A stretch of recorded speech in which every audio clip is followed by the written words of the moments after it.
Start.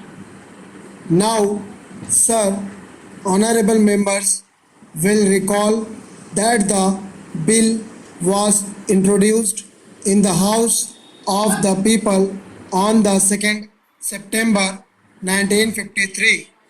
It has had a long history and in one form or another it has been before the public since the end of 1949.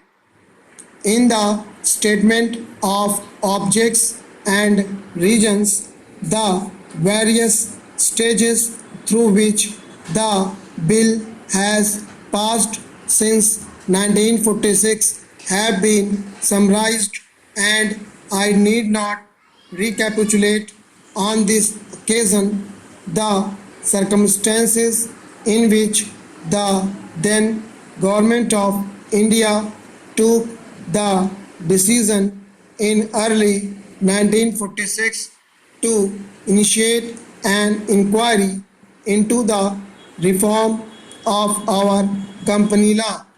I would remind honorable members that between 1946 and 1948, the entire field of company law was carefully reviewed by two distinguished company lawyers who were appointed to recommend the broad lines on which the present act should be revised.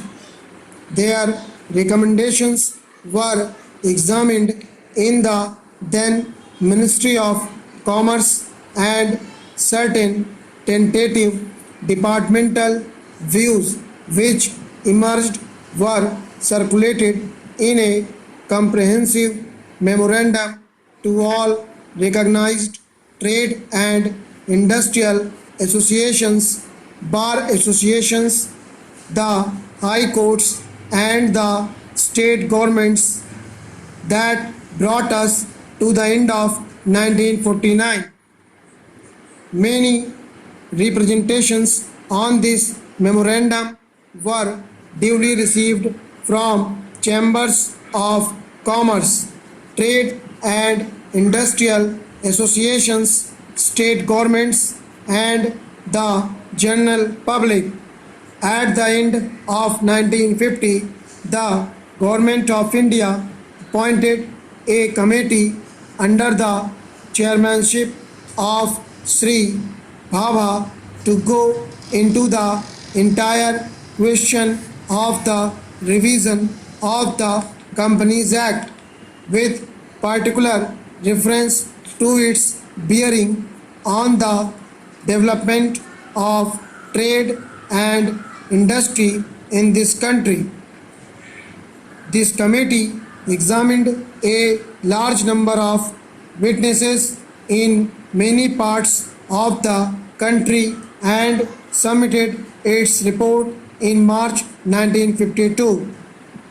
This report again was circulated to all state governments, chambers of commerce, trade associations, high courts and many other bodies.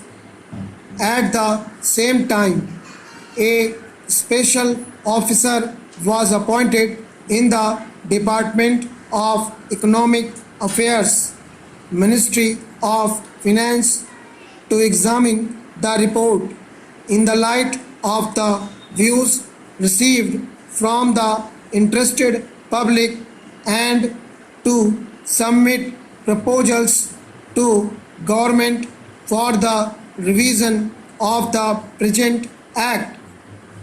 The bill now before the House is based largely on the recommendations of the Company Law Committee, modified in a few particulars.